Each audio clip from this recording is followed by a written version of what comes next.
السلام عليكم حبايب قلبي، شلونكم؟ شو اخباركم؟ يا رب تكون خير.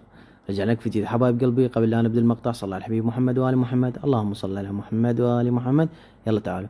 طبعا موضوع حلقتنا اليوم، شنو موضوع حلقتنا اليوم؟ مثلا انت جاي تتصفح طلع لك اعلان فجأة، حل مشكلة الاعلانات. الاعلانات ما تدري بأهمية شنو المشكلة، فراح نحل هاي المشكلة. فخليكم لنهاية المقطع. طبعا اول ما نجي شو نسوي؟ ننزل بردة، راح الضبط. تمام. ننزل لجوا على البطارية، هاي البطارية. ننزل لجوا استخدام البطارية، عرض التفاصيل. شوف باستخدام البطارية هنا عندك هاي التطبيقات ثلاثة. اول تطبيق بالعادة هو اللي يسبب اعلانات، هذا انا ماكو اعلانات بجهازي الحمد لله والشكر، بس جاني ولد هسه حليت له الطريقة وحليت المشكلة، العفو، مال الاعلانات. منزل هو تطبيق مو تيك توك، تيك توك ذاك لايت اسمه، يعرض اعلانات على الجهاز، فمسحته. هنا اول تطبيقات ثلاثة. طبعا ذني تطبيقات رئيسية ما بيها اعلانات، ما تعرض اعلانات على الجهاز، تمام، لان تيك توك هذا رئيسي اصلي، والانستغرام فيسبوك هم اصلي، تمام. بس اي تطبيق انت مشبوه بيه تقدر تمسحه، تمام. وحلت المشكلة. هاي المشكلة الاولى. شلون نحذف التطبيق؟ ما ينحذف طبعا من هنا. نرجع على التطبيقات. شاف هاي التطبيقات وين ننزل لجوا؟ تطبيقات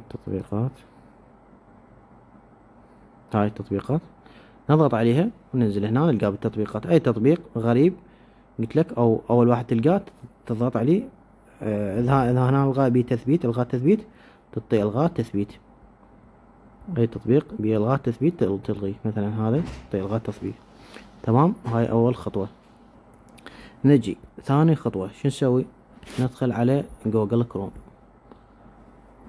شايفين هذه النقاط الثلاثة؟ هاي النقاط الثلاثة نضغط عليها وننزل على اعدادات.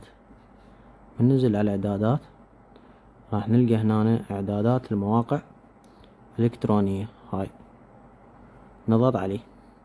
ننزل لجواكو مع الاعلانات، هاي الاعلانات نضغط عليه، الاعلانات المتداخلة نضغط عليها، واذا نلقاها هيك مفعلة نلغيها راح تروح من عندنا الاعلانات. هاي الطريقة الثانية. الطريقة الثالثة ندخل على سوق بلاي، تكتب هنا بالبحث ازالة الاعلانات المنبثقة.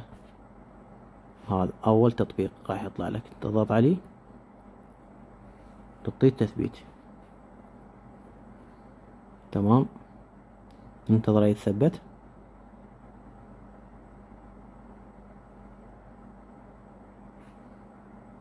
ننطيه فتح وننطيه بدء مراقبة التطبيقات.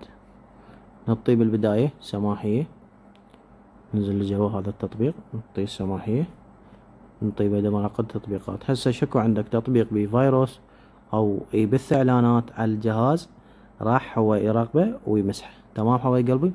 ولهنا خلص المقطع، لا تنسون اللايك والاشتراك بالقناة، واحبكم هواي هواي في امان الله.